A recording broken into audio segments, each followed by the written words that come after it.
Guys, this particular video is on conservation efforts. तो environment series से related ये particular video है. जो प्रोजेक्ट टाइगर था उससे रिलेटेड मैं एक सेपरेट वीडियो बना चुका हूँ प्रोजेक्ट टाइगर और टाइगर रिजर्व्स पे. तो आप अगर प्रोजेक्ट टाइगर और टाइगर रिजर्व्स के बारे में पढ़ना चाहते हैं तो उस पर्टिकुलर वीडियो को देख सकते हैं. और प्रोजेक्ट टाइगर के अलावा जितने भी प्रोटेक्शन स्टेप्स लिए गए गवर्नमेंट ऑफ इंडिया के द्वारा तो वो इस पर्टिकुलर वीडियो में डिस्कस करेंगे. जैसे प्रोजेक्ट एलिफेंट हो गया या फिर वल्चर से रिलेटेड जो स्टेप्स है या फिर प्रोजेक्ट स्नो लेपर्ड या फिर ग्रेट इंडियन बस्टर्ड से रिलेटेड प्रोजेक्ट बस्टर्ड जो है. तो ये सबको इस पर्टिकुलर वीडियो में डिस्कस करेंगे. और इसका पीडीएफ आपको मिल सकता है मेरे टेलीग्राम चैनल पे जिसका लिंक आपको डिस्क्रिप्शन बॉक्स में मिल जाएगा. तो इस पर्टिकुलर वीडियो को स्टार्ट करते हैं. So this is about me. तो सबसे पहले देखते हैं गैंजेटिक घड़ियाल कंजर्वेशन के बारे में. तो ये सबसे ज़्यादा इंडिया में पाया जाता है चंबल रिवर में. और चंबल रिवर पर्टिकुलरली जो मध्य प्रदेश और राजस्थान के बॉर्डर के आसपास का जो स्ट्रेच है वहाँ पे ये जो घड़ियाल है वो सबसे ज़्यादा पाया जाता है. कुछ कुछ इसका पॉपुलेशन यहाँ पे नर्मदा और गंगा और गिरवा रिवर्स में भी मिलता है. लेकिन जो मेन पॉपुलेशन सरवाइव करता है वो चंबल रिवर में सरवाइव करता है. और चंबल सैंक्चुरी भी है जो घड़ियाल के कंजर्वेशन से रिलेटेड है. और ये फिश ईटर है और मेन जो इसका फीड होता है वो फिशेस होती हैं. इसका साइंटिफिक नेम गैवियलिस गैंगेटिकस है. और ये क्रिटिकली इंडेंजर्ड है. ये काफ़ी इंपॉर्टेंट है प्रीलिम्स के पॉइंट ऑफ व्यू से काफ़ी इंपॉर्टेंट है क्योंकि ये क्रिटिकली इंडेंजर्ड है. जो भी स्पीसीज क्रिटिकली इंडेंजर्ड है वो आपको पता होना चाहिए. अब इंडेंजर्ड और वल्नरेबल है या नहीं है तो फिर वो नहीं भी पता हो तो चल जाएगा. क्रिटिकली इंडेंजर्ड स्पीसीज से रिलेटेड मैं एक सेपरेट वीडियो बनाऊंगा. और उसके अलावा ये एक शेड्यूल 1 एनिमल है. और जो प्रोजेक्ट क्रोकोडाइल स्टार्ट हुआ था वो 1976 में हुआ था. और there is national Chambal sanctuary that is dedicated to conservation of घड़ियाल. ये जो जो थ्रेट्स फेस करता है दैट इज हैबिटेट डिस्ट्रक्शन. अब हैबिटेट डिस्ट्रक्शन कैसे होता है कि रिवर्स के बीच में डैम्स बना देते हैं तो हैबिटेट फ्रैगमेंटेशन और हैबिटेट डिस्ट्रक्शन होता है. Prey depletion. अब उस जो वाटर है वहाँ पे अगर पॉल्यूशन हो रहा है तो जिसके चलते फिशेस की भी पॉपुलेशन कम होगी जिसके चलते फर्दर घड़ियाल भी क्रिटिकली इंडेंजर्ड हो गया है. फिर डायरेक्ट मॉर्टेलिटी इनको मार भी दिया जाता है. और pollution and siltation in the rivers also directly affects the population of घड़ियाल in a negative manner. और हंटिंग भी होती है इसकी. और उसके अलावा अब इसके बारे में देख लिए तो अब नेक्स्ट पर्टिकुलर के बारे में देखते हैं नेक्स्ट स्पेसीज और एफर्ट्स के बारे में. और इससे रिलेटेड कि ये चंबल सेंचुरी में पाया जाता है घड़ियाल ये ऑलरेडी यूपीएससी ने पूछ रखा है. तो ये ऐसे भी क्रिटिकली इंडेंजर्ड स्पेसीज और आपको ऐसे भी पता होना चाहिए कि ये कहाँ पाया जाता है. और नेशनल चंबल सेंचुरी भी है that is dedicated to the conservation of घड़ियाल. ये फ्रेश वाटर क्रोकोडाइल है. The next is great Indian bustard. अब ग्रेट इंडियन बस्टर्ड ये स्टेट बर्ड ऑफ राजस्थान है. ये मेनली राजस्थान में पाया जाता है लेकिन कुछ कुछ पॉपुलेशन इसका डिफरेंट स्टेट्स में भी पाया जाता है जैसे एमपी महाराष्ट्र आंध्र प्रदेश गुजरात कर्नाटक. और ये क्रिटिकली इंडेंजर्ड है. और अब केवल लगभग 200 इंडिविजुअल्स के आसपास ही बच रहे हैं इस पर्टिकुलर स्पेसीज की. और it is one of the largest flying species in the world.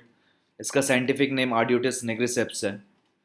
और ये जो थ्रेट फेस करता है उसमें क्या है कि एक हैबिटेट लॉस काफ़ी ज़्यादा हो चुका है क्योंकि राजस्थान में क्या होता है कि वहाँ डिजर्ट एरिया है.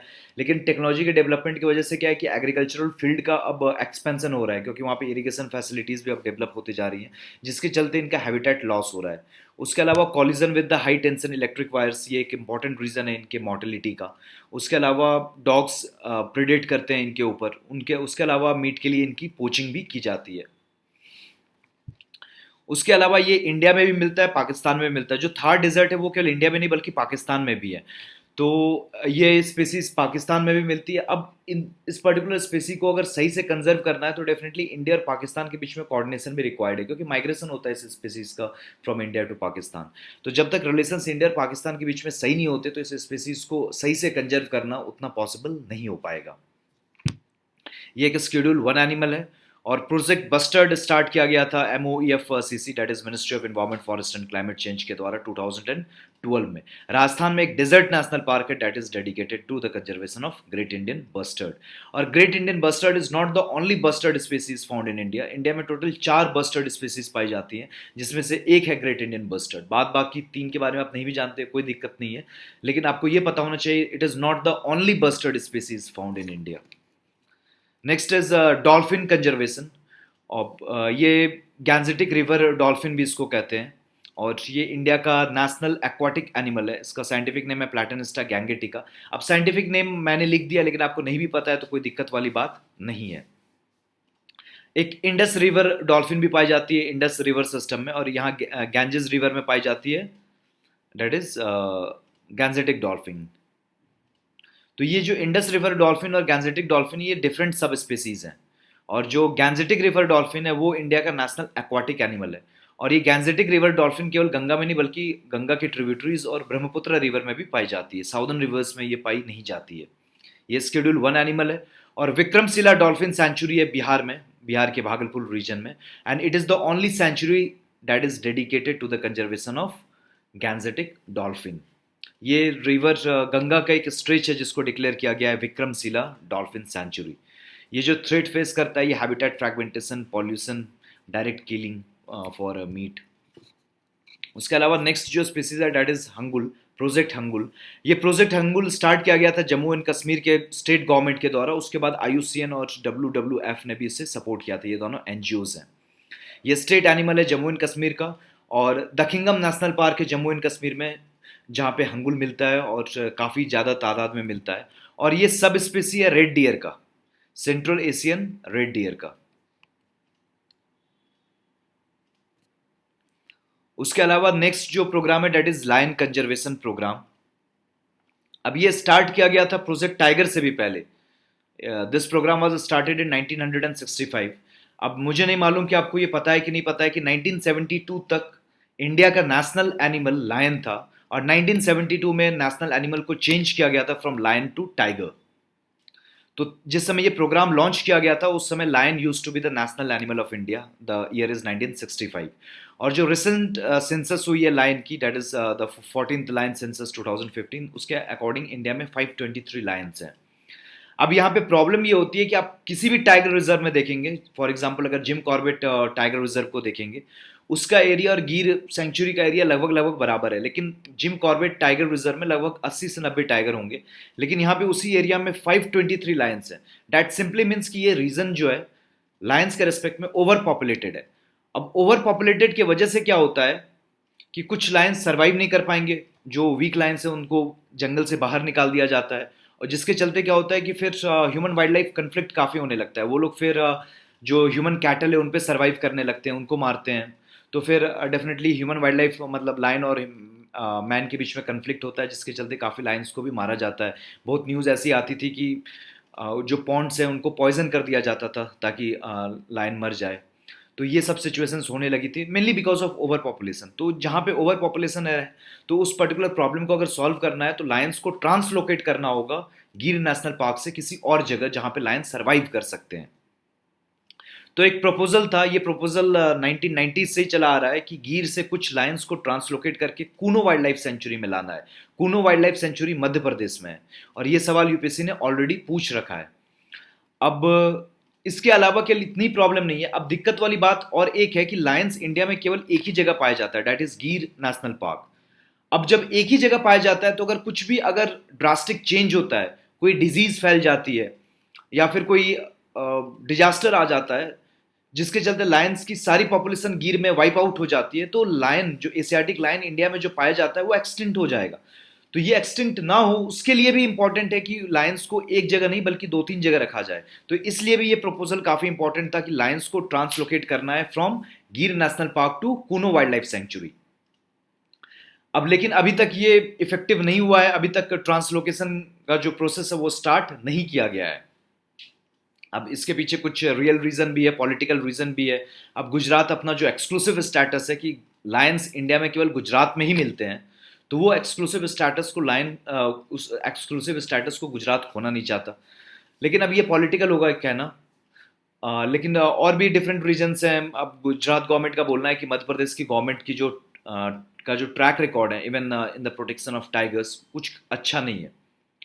और एक दिक्कत वाली बात यह है कि कूनो वाइल्ड लाइफ सेंचुरी जो है वो एक कॉरिडोर के थ्रू रणथंबोर टाइगर रिजर्व से कनेक्टेड है। तो होगा क्या कि रणथंभौर से कुछ टाइगर कूनो भी आ जाते हैं थ्रू दैट कॉरिडोर, और हम गिर से कूनो में कुछ लायंस ले जाएंगे तो टाइगर और लायंस के बीच में टसल भी हो सकता है। ये भी गुजरात गवर्नमेंट का कहना है।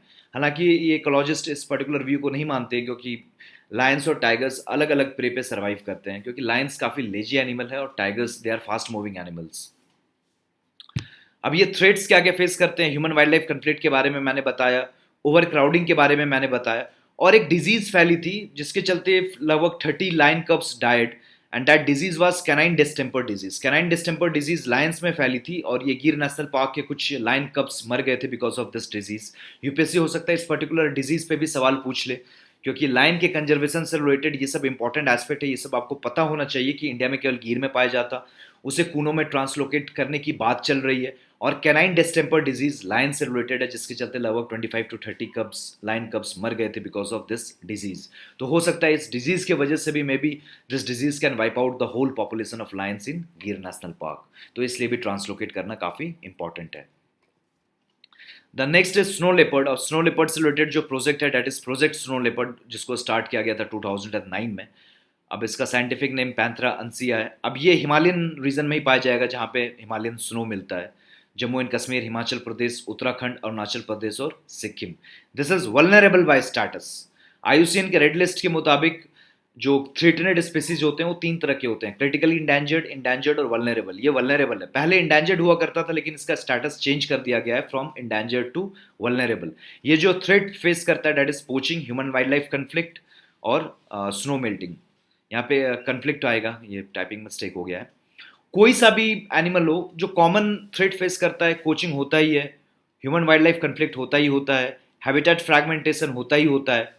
यहाँ पे स्नो मेल्टिंग के चलते भी प्रॉब्लम हो रही है because of the climate change. उसके बाद जो नेक्स्ट एफर्ट है that is Indian rhino vision 2020। तो इंडियन राइनो विजन 2020 को देखने से पहले राइनोसोरस के बारे में देख लेते हैं। इसका साइंटिफिक नेम है राइनोसोरस यूनिकॉर्नस। अब वन हॉर्न राइनो केवल इंडिया में नहीं पाया जाता है, भूटान में भी मिलता है, नेपाल में भी मिलता है। ये वल्नरेबल है बाय स्टेटस। जो जो कुछ इंपॉर्टेंट एनिमल्स हैं उनके स्टेटस आपको पता होना चाहिए। Lion is endangered, tiger is endangered, elephant is endangered, one horn rhino is vulnerable by status. ये सबसे ज्यादा पॉपुलेशन काजीरंगा नेशनल पार्क में मिलता है जो असम में है। पोबिटोरा नेशनल पार्क जो है असम में, वहाँ पे मैक्सिमम राइनो डेंसिटी मिलती है कि एक गिवन एरिया में सबसे ज़्यादा राइनोज कहाँ मिलते हैं पर स्क्वायर किलोमीटर। और फिर उसके अलावा राइनोज को ट्रांसलोकेट किया गया था 1980s में from Kaziranga to Dudhwa national park. Dudhwa national park UP में है। और ऐसा नहीं है कि राइनोज केवल असम में या नॉर्थ ईस्ट में पाया जाता है, ये उत्तर प्रदेश में भी पाया जाता है। और रिसेंटली एक स्टेप लिया जा रहा है कि कुछ राइनोज को काजीरंगा नेशनल पार्क से कॉर्बेट नेशनल पार्क भी ट्रांसलोकेट किया जाएगा। अब यहाँ पे वर्ड ट्रांसफर यूज नहीं किया जाता है, ट्रांसलोकेट यूज किया जाता है। किसी भी अगर एनिमल या स्पीसीज को एक नेशनल पार्क से दूसरे नेशनल पार्क में ले जाया जा रहा है तो उस पर्टिकुलर फेनोमेनन को ट्रांसलोकेशन कहते हैं। Translocation is anthropogenic by nature, ये ह्यूमन इंड्यूस्ड फेनोमेना है। और नेचुरल होता है तो उसको हम लोग माइग्रेशन कहते हैं। और फिर उसके अलावा काजीरंगा नेशनल पार्क में दिक्कत क्या होती है कि राइनोज की वहाँ पे पोचिंग काफ़ी ज़्यादा होती है। Kaziranga national park Brahmaputra river के किनारे है और ब्रह्मपुत्र में फ्लडिंग काफ़ी ज़्यादा होती है। तो ब्रह्मपुत्र में जब फ्लडिंग होती है तो होता क्या है कि काजीरंगा में भी काफ़ी फ्लडिंग हो जाती है, जिसके चलते क्या है कि काफ़ी एरियाज पानी से भरा हुआ रहता है।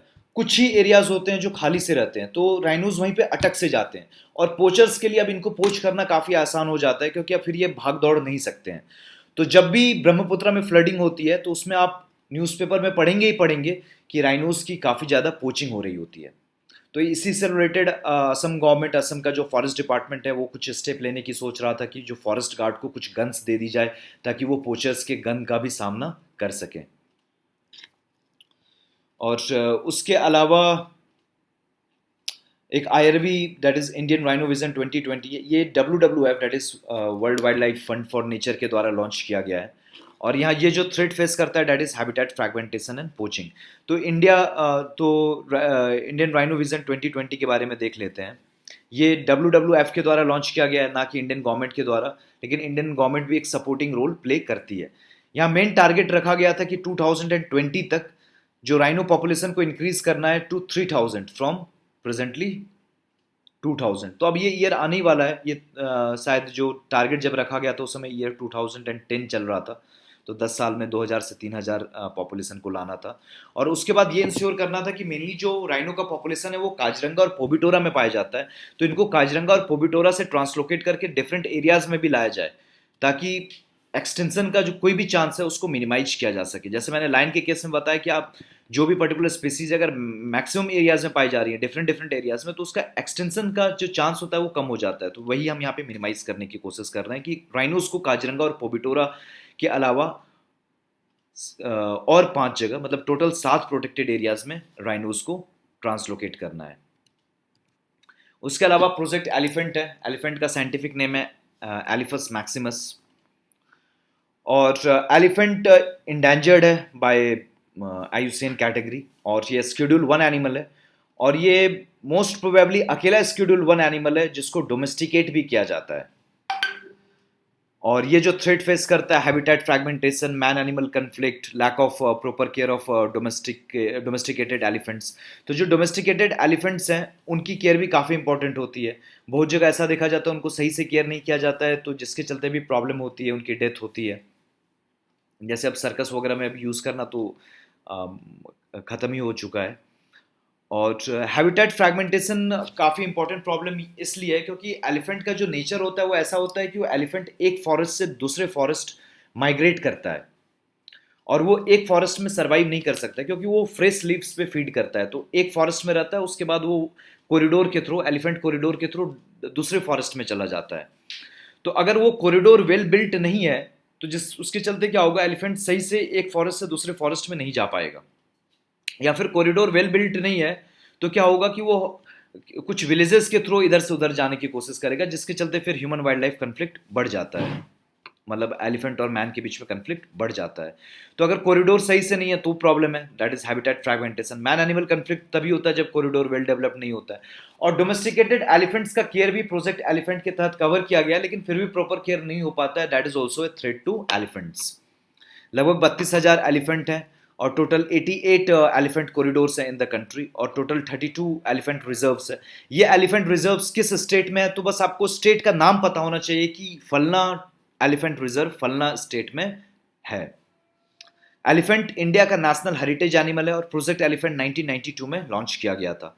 टोटल 10 माइक साइट्स हैं, तो माइक साइट्स के बारे में आपको पता होना चाहिए, और वो किस किस पर्टिकुलर स्टेट में पाया जाता है ये भी आपको पता होना चाहिए।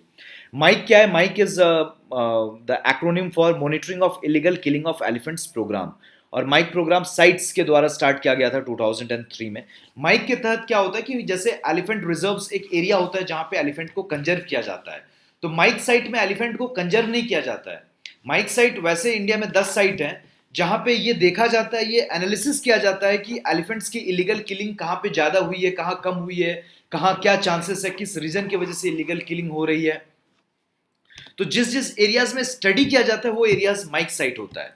तो इंडिया में साइट्स ने टोटल 10 माइक साइट्स को चूज किया है, तो वो 10 माइक साइट्स कौन है और किस स्टेट में पाए जाते हैं वो आपको पता होना चाहिए। उसके अलावा जो नेक्स्ट है that is olive ridley turtles. अब olive ridley turtles, they are also known as Pacific ridley sea turtle. They are the smallest and the most abundant sea turtles. जो साइट्स जो ट्रीटी है उसके अपेंडिक्स 1 में आता है। अब साइट्स क्या है, सीएमएस क्या है, ये सब चीज़ें आपको पता होनी चाहिए क्योंकि ये सब फेमस इंटरनेशनल कन्वेंशंस हैं, और इंटरनेशनल कन्वेंशंस रिलेटेड ऑलरेडी मैं एक वीडियो बना चुका हूँ। और ये वल्नरेबल है बाय स्टेटस, और ये फेमस इंडियन बायोडाइवर्सिटी में इसलिए है क्योंकि होता क्या है कि काफ़ी बड़े तादाद में वो इंडियन कोस्ट लाइन पे आते हैं और फिर वहाँ पे मास नेस्टिंग करते हैं। मास नेस्टिंग बोले तो अंडे देते हैं, और सब लोग एक ही साथ देते हैं, इसलिए उसको मास नेस्टिंग कहते हैं। अब होता क्या है कि बिकॉज ऑफ इरेगुलर फिशिंग या फिर coastal tourism, olive Ridley turtle सही से मास नेस्टिंग नहीं कर पाते हैं, जिसके चलते क्या होता है कि ये काफ़ी प्रॉब्लम फेस करते हैं। तो जो ये मास नेस्टिंग का जो फिनोमेना है इसको अरीबाडा कहा जाता है, और ये वल्नरेबल है बाय स्टेटस। और इंडिया के किस किस रीजन में ये मास नेस्टिंग करते हैं ये आपको पता होना चाहिए। सबसे ज़्यादा मास नेस्टिंग इंडिया के उड़ीसा स्टेट में होता है, और इसके अलावा जो ये थ्रेट फेस कर रहे हैं that is climate change and traditional fishing. Traditional fishing में होता क्या है कि मछुआरे मछली की जगह इनको भी पकड़ लेते हैं, तो डेफिनेटली इनका डेथ तो होगा ही उस पर्टिकुलर केस के चलते। उसके अलावा क्लाइमेट चेंज के चलते भी इनका पॉपुलेशन कम होते जा रहा है। होता क्या है कि ये जो अंडे देते हैं, तो अंडे के बाहर जो टेम्परेचर है उससे उस अंडे का सेक्स डिसाइड होता है कि मेल होगा या फीमेल होगा। अगर टेम्परेचर ज्यादा होगा तो फीमेल का बॉर्न होने का चांस काफी ज्यादा हो जाता है। तो जैसे क्लाइमेट चेंज होगा तो टेम्परेचर बढ़ेगा, तो एक से फीमेल का निकलने का चांस ज्यादा हो जाएगा। Sex ratio will be more skewed towards the females, तो मेल्स कम होंगे, फीमेल्स ज्यादा होंगी, जिसके चलते फाइनली इस पर्टिकुलर स्पेसीज के सर्वाइवल पे भी क्वेश्चन मार्क आ जाता है। क्योंकि एक ग्रीन टर्टल नाम की स्पेसीज है जो ऑस्ट्रेलिया के कोस्ट के आसपास काफी ज्यादा पाई जाती है। उनके 100 पॉपुलेशन में 99% फीमेल्स है, 1% ही मेल्स है। तो उसके चलते प्रॉब्लम ये हो रही है कि अब वो species that is on the वर्ग ऑफ एक्सटेंशन। तो यहाँ पे इतना प्रॉब्लम तो डेफिनेटली अभी नेगेटिव नहीं है ऑलिव रिडले टर्टल्स के लिए, लेकिन फिर भी ये क्लाइमेट चेंज के चलते sex ratio will be more skewed towards females, और उसके चलते प्रॉब्लम हो सकती है। अब उड़ीसा गवर्नमेंट, अब ट्रेडिशनल फिशिंग के चलते भी प्रॉब्लम होती है, तो उड़ीसा गवर्नमेंट ने एक ये मैंडेटरी कर दिया है ट्रॉल्स के लिए कि वो टर्टल एक्सक्लूडर डिवाइस का यूज करना होगा, जिसके चलते क्या होता है कि अगर कोई olive Ridley turtle fishing net में फंस भी जाए तो उसको फिर वापस छोड़ा भी जा सकता है। और उसके अलावा अब देख लेते हैं कि मास नेस्टिंग ये पर्टिकुलर स्पीसीज इंडिया के किस किस पर्टिकुलर रीजन में करता है। तो मेन जो रीजन है ऑलिव रिडले टर्टल जहां मास नेस्टिंग करता है वो उड़ीसा है। तो एक गहिरमथा बीच है यहाँ पे मास नेस्टिंग काफी होती है। एक इसार ड्रेजिंग साइट है, यहाँ पे भी काफी होती है। और एक यहाँ पे रुसिकुल रिवर के कोस्ट पे भी काफी होती है। तो ये गहिरमाथा बीच है to the north of Mahanadi river, और महानदी रिवर के साउथ में है रुसिकुल्ले रिवर, उसी के माउथ पे यहाँ पे मास नेस्टिंग काफी होती है। ये चिलिका लेक है। और उसके अलावा आंध्र प्रदेश में एक पर्टिकुलर साइट है जिसका नाम है hope island, HOPE island, hope island, वहां पे भी मास नेस्टिंग काफी होती है। और इंडिया के लगभग कोस्टल एरियाज में जितने भी स्टेट्स हैं सब जगह मास नेस्टिंग होती है, लेकिन इन दो एरियाज में काफी ज्यादा होती है। वेस्टर्न कोस्ट में भी होती है, इवन मुंबई का जो वारसोवा बीच है वहां पे भी ऑलिव रिडले टर्टल्स मास नेस्टिंग करते हैं, लेकिन काफी कम तादाद में, काफी कम पॉपुलेशन में। उसके अलावा वल्चर देखना है, उसके अलावा फिर एक दो और स्लाइड्स बचेगी। वल्चर को डेफिनेटली देख लेंगे, उससे पहले सिक्योर हिमालय इनिशिएटिव के बारे में देख लेते हैं। ये अंडप के द्वारा स्टार्ट किया गया, यूनाइटेड नेशंस डेवलपमेंट प्रोग्राम के द्वारा, in collaboration with MOEFCC that is the ministry of environment. और इसका मेन फोकस है स्नो लेपर्ड को कंजर्व करना। और उसके अलावा एक और पर्टिकुलर इनिशिएटिव, इस पर्टिकुलर इनिशिएटिव के बारे में देख लेते हैं, दैट इज साविन इनिशिएटिव। साविन stands for statute of the South Asia wildlife enforcement network. अब क्या है कि जो ये साउथ एशिया का, ये समझ सकते हैं कि सारे कंट्रीज का एक ये इन्फोर्समेंट नेटवर्क है, और इसमें फॉर्मल मेंबर है in order to strengthen ties with the member countries in controlling trans-boundary wildlife crime through communication, coordination, collaboration, capacity building and cooperation in the region। तो जो south Asia wildlife enforcement network है, इनका main काम क्या है कि कोई भी वाइल्ड लाइफ क्राइम होता है तो उससे रिलेटेड इन्फोर्समेंट या इन्वेस्टिगेशन सही से हो सके, तो उसके लिए एक नेटवर्क बनाया गया है। ये एक फॉर्मल नेटवर्क है जिसमें कंट्रीज, साउथ एशियन कंट्रीज इस पर्टिकुलर फॉर्मल नेटवर्क के मेंबर्स हैं। अब जो लास्ट बच रहा है वल्चर, वल्चर के बारे में देख लेते हैं। वल्चर की टोटल 9 स्पीसीज इंडिया में पाई जाती है, जिसमें से 3 स्पीसीज क्रिटिकली इंडेंजर्ड है। तो क्रिटिकली इंडेंजर्ड कौन कौन सी स्पीसीज है उसके बारे में आपको पता होना चाहिए। वो है white backed vulture, slender billed vulture और लॉन्ग बिल्ड वल्चर। और उसके अलावा जो वल्चर जो मेन प्रॉब्लम फेस करता है वो होता है डाइक्लोफेनेक की वजह से। डाइक्लोफेनेक एनिमल हस्बेंड्री सेक्टर में काफी ज्यादा यूज किया जाता है। डाइक्लोफेनेक पेन किलर है, और उसको यूज करने के चलते होता क्या है कि वो पेन किलर यूज किया जाता है एनिमल हस्बेंड्री सेक्टर में, तो अब आपको बायो एक्यूमुलेशन और बायो मैग्निफिकेशन का फिनोमेनन मालूम होगा।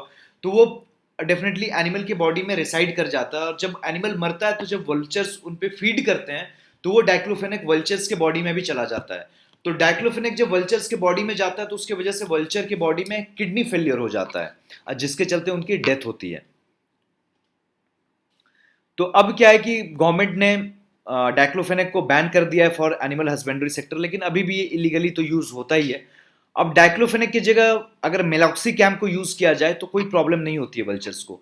तो गवर्नमेंट ट्राई कर रही है कि डाइक्लोफेनेक की जगह पेन किलर के रूप पे मेलाक्सिकैम को यूज किया जाए। अब वल्चर्स का जो पॉपुलेशन लगभग 99% कम हो चुका है over the period of last 7 to 8 years। तो उनका जो पॉपुलेशन कम हुआ है उसके चलते हाइजीन रिलेटेड इश्यूज भी हो सकते हैं, क्योंकि कोई भी अगर डेड बॉडी है तो उन पे वो फीड करते हैं, जिसके चलते फिर जो इन्वायरमेंट होता है वो क्लीन होता है, हाइजीनिक होता है। तो हाइजीन रिलेटेड इश्यूज होंगे अगर वल्चर की पॉपुलेशन कम होगी। और अगर वल्चर्स अगर की पॉपुलेशन कम होगी तो डेफिनेटली क्या होगा कि फेराल डॉग्स की पॉपुलेशन बढ़ेगी, क्योंकि अब डेड बॉडी पे फीड कौन करेगा? वल्चर्स तो है नहीं, तो कोई ना कोई फीड करेगा, तो फेराल डॉग्स की पॉपुलेशन बढ़ेगी। और उसके अलावा अभी तक गवर्नमेंट ने क्या क्या स्टेप लिया है? गवर्नमेंट ने various vulture safety zones declare किए हैं जहां पे डाइक्लोफेनेक का यूज होगा ही नहीं। वल्चर रेस्टोरेंट्स क्रिएट किया गया है। वल्चर रेस्टोरेंट क्या होता है कि वहां पे एक एरिया होता है और ओपन में वल्चर जो जिस पर्टिकुलर जो खाना खाते हैं उनको वहां पे प्रोवाइड किया जाता है, ताकि वो वैसे खाना ना खाएं जिसमें डाइक्लोफेनेक हो सकता है। उसके अलावा जब भी किसी पर्टिकुलर स्पेसीज की पॉपुलेशन कम हो जाती है तो ब्रीडिंग सेंटर को खोला जाता है। तो ब्रीडिंग सेंटर को खोलने के चलते क्या होता है कि वहाँ पे इनिशियल स्टेज पे उस पर्टिकुलर बर्ड का या फिर उस पर्टिकुलर एनिमल का ध्यान रखा जा सकता है। तो जैसे जटायु ब्रीडिंग सेंटर को खोला गया है पिंजौर हरियाणा में, और इंडिया का most famous vulture breeding centre है। जटायु एक वल्चर था इन रामायण, तो उसी के नाम पे ये जटायु ब्रीडिंग सेंटर नाम पड़ा है पिंजौर में। और ये काफ़ी फेमस है वल्चर के प्रोटेक्शन के एंगल से। तो इस पर्टिकुलर स्लाइड से इस पर्टिकुलर वीडियो का एंड होता है। और इसके अलावा जो क्रिटिकली इंडेंजर्ड स्पीसीज है उससे रिलेटेड भी मैं एक वीडियो डाल दूंगा। So now this is the end of the video. Thank you for watching.